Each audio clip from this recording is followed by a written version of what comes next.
മതം മതം മതം മാത്രമാണ് എന്ന് ഒരു പൊതുസമൂഹത്തെ നോക്കി ആക്രോശിക്കുമ്പോൾ അത് ആരെയാണ് ആവേശം കൊള്ളിക്കുന്നത്? അത് മതരാഷ്ട്രത്തിന് വേണ്ടി, വംശീയ രാഷ്ട്രീയത്തിന് വേണ്ടി നിൽക്കുന്ന ഒരു വിഭാഗത്തെയാണ് ആവേശം കൊള്ളിക്കുന്നത്.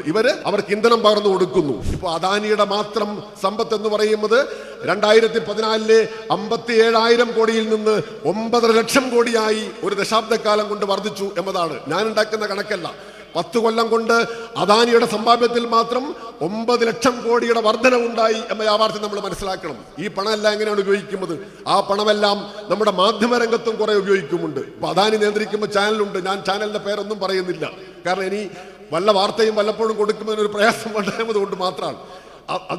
അദാനി നിയന്ത്രിക്കുമ്പോൾ ചാനലുണ്ട്. നമ്മുടെ വൻകിടക്കാർക്കെല്ലാം റിലയൻസ് നിയന്ത്രിക്കുമ്പോൾ ചാനലുണ്ട്. അപ്പൊ ചാനലിൽ നമ്മുടെ ഈ പാവം പിടിച്ച സഹോദരന്മാര് മൈക്കുമായിട്ട് മുമ്പിൽ വരുമ്പോൾ അല്ലെങ്കിൽ എഴുതാൻ വരുമ്പോൾ നമുക്ക് അവരോട് എന്തെങ്കിലും വ്യക്തിപരമായ വിരോധം കൊണ്ടല്ല. അവരെല്ലാം നമ്മുടെ കുടുംബാംഗങ്ങളാണ്. പക്ഷേ ഓരോ ചാനലിനെയും നിയന്ത്രിക്കുന്നത് വലിയ മൂലധന താല്പര്യമാണ് എന്ന് നമ്മൾ മനസ്സിലാക്കണം. അവന്റെ വ്യാജ നിർമ്മിതികളാണ് ഇങ്ങനെ സമൂഹത്തിൽ പടർന്നുകൊണ്ടിരിക്കുന്നത്. അത് ഉപയോഗപ്പെടുത്തിക്കൊണ്ട് വലിയ തോതിലുള്ള വിഭജനം ഉണ്ടാക്കാൻ നമ്മുടെ നാട്ടിൽ പരിശ്രമിച്ചുകൊണ്ടിരിക്കുന്നു.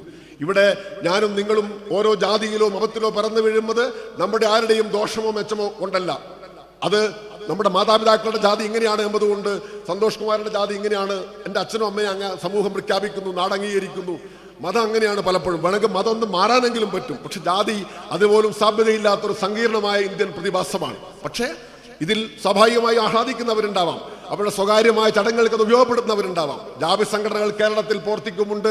കുറെ സംഭാവനകൾ അവർ ചെയ്യുന്നുമുണ്ട്. ഞാനതൊന്നും നിഷേധിക്കുന്നില്ല. പക്ഷേ ജാതിയും മതവുമാണ് എല്ലാത്തിനെയും മീതെ എന്ന് പ്രഖ്യാപിച്ചുകൊണ്ട് നമ്മുടെ സാമൂഹ്യ ജീവിതത്തിൽ ആകെ വിഷം കലക്കാൻ പരിശ്രമിക്കുന്ന ഒട്ടേറെ ശക്തികളുണ്ട് എന്ന് നമ്മൾ മനസ്സിലാക്കണം. അവര് RSSന്റെ വംശീയ രാഷ്ട്രീയത്തിന് ചൂട്ടുപിടിക്കുന്നവരാണ് എന്ന് നമ്മൾ മനസ്സിലാക്കുക. മതം മതം മതം തന്നെയാണ് പ്രശ്നം എന്ന് പ്രഖ്യാപിച്ച ഒരാളുണ്ടല്ലോ.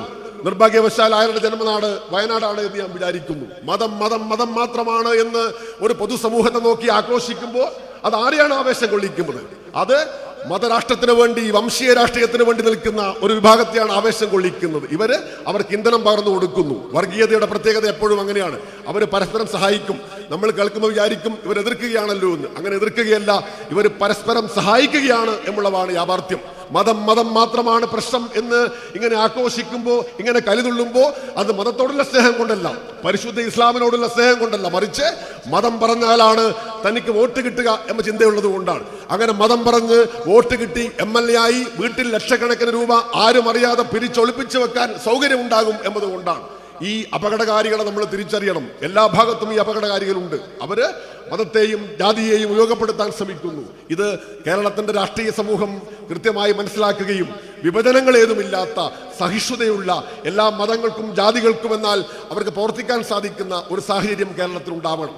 ആ സാഹചര്യം സൃഷ്ടിക്കുന്നതിന്, സമൂഹം മുന്നോട്ട് പോകുന്നതിന് ഇടതുപക്ഷ ജനാധിപത്യ മുന്നണിക്ക് മാത്രമേ എല്ലാവരെയും ചേർത്ത് പിടിക്കാൻ സാധിക്കുകയുള്ളൂ. കേരളം വർഗീയതയുടെ വിളനിലമായി മാറാതിരിക്കാൻ, വിവേകാനന്ദൻ ഭ്രാന്താലയം എന്ന് വിളിച്ച പഴയ മാളുകളിലേക്ക് കേരളത്തെ കൊണ്ടുപോകാതിരിക്കാൻ നമുക്ക് ഒത്തൊരുമിച്ച് പ്രവർത്തിക്കേണ്ടതുണ്ട്. LDFന്റെ ഈ വികസന മുന്നേറ്റ ജാഥ വികസനത്തിന്റെ ചരിത്രം വർത്തമാനം, കരുതലിന്റെ ചരിത്രം വർത്തമാനം എല്ലാം പറയുമ്പോഴും അതോടൊപ്പം ഈ കേരളീയ സമൂഹം ഇന്ന് നേരിടുന്ന ഏറ്റവും ഗുരുതരമായിരിക്കുന്ന ഈ സാമൂഹ്യ സാഹചര്യം കൂടി നിങ്ങളോട് പറയുന്നുണ്ട്.